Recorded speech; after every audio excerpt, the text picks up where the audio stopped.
It's Umphrey Umphrey. of LJ's Catering. And he is the one that does our Friday night barbecues and helps me in the catering here. I've asked him to present barbecue techniques, smoking, talk about what he does and how he does it, so we can learn a little bit. I will say his food looks to be fairly good. I don't know, how was it? Wonderful. Everybody liked it? A little bit about me. I started barbecuing about 10 years ago, and our business has grown. We were doing a lot of stuff, and we just decided to dedicate ourselves to more barbecue than anything, and our business has grown phenomenally from there. We've also, over the years, have done prime rib, salmon. We're venturing out into other parts of catering now too, and it's starting to pick up. But barbecue is my passion. That's what I love to do. And I hope it comes through in the meals that you ate today.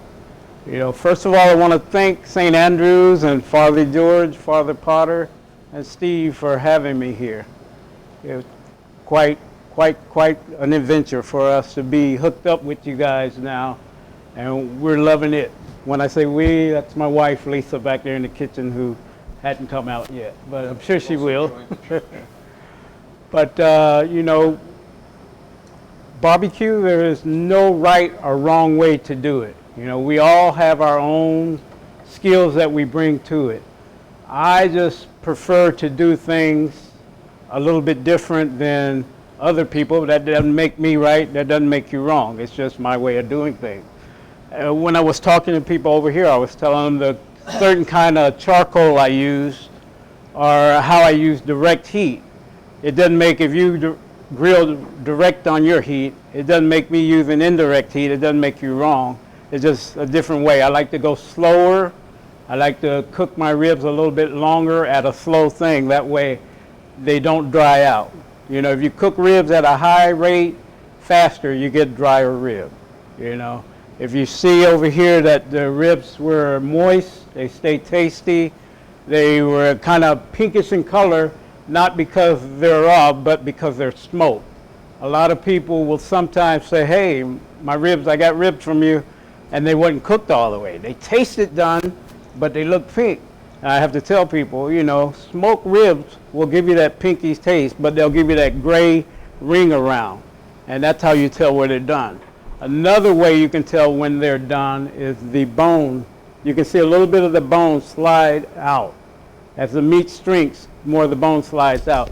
You only want to see about an 1/8 inch, no more than a 1/2 inch of the bone, and you know you're done. If you see the meat shrink all the way up the bone, you know you've overcooked it then. So that's one of the pointers.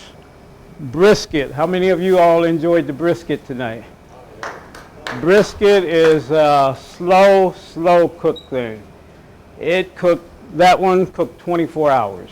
It's smoked at 250 degrees for 24 hours. That one was on yesterday. And briskets are a big piece of meat, and they have a big layer of fat around them. The way I do them is I put the spices, a dry rub, over the fat part. I put the fat part up. Put it on the grill on indirect heat, which means my heat is over here, the brisket's over here. And I just let it smoke for 24 hours. How many have seen a raw brisket before? So you know how big it is, and you know it takes a while for it to cook.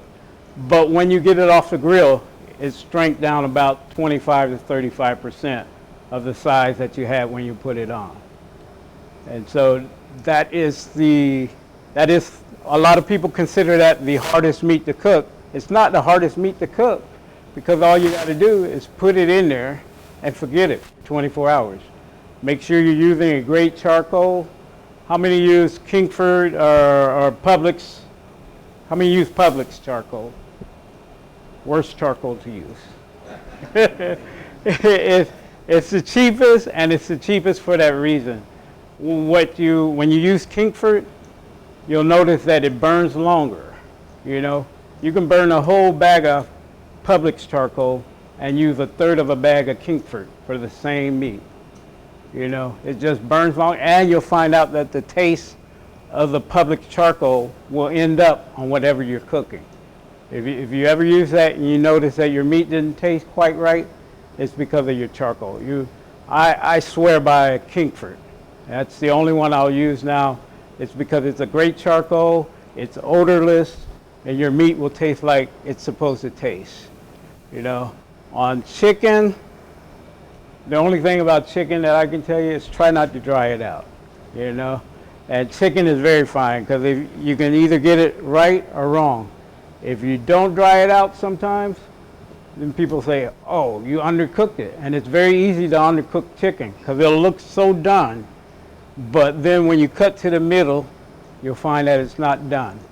So my word on that is, as you watch your chicken on the grill, you'll see that the blood and dripping. When that dripping turns clear, you pretty much know your chicken is done.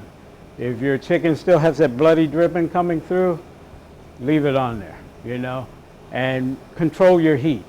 Don't let the outside get dry out and have the raw center.